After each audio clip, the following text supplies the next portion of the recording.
happymama.cz. Dětská deka nebo kabelka či batoh? Přeci vše 3 v jednom. Jmenujeme se Jarmila Mariana. Navrhli jsme a šijeme pro vás doma tyto praktické designové věci, které jsou zároveň hrací dekou, kabelkou i batohem 3 v jednom Happy Mama. Vše jsou to originály.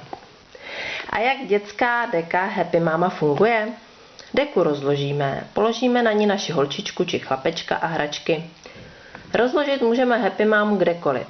Na zahradě, v parku, na hřišti, v restauraci, vedle stolu, doma. Deka je oboustranná z příjemného materiálu, ve kterém se dětem moc líbí. Když potřebujeme jít, deku Happy Mama stáhneme se všemi hračkami, plínkami, pitíčkem, hodíme na záda jako batůžek nebo přes rameno jako kabelku a jdeme.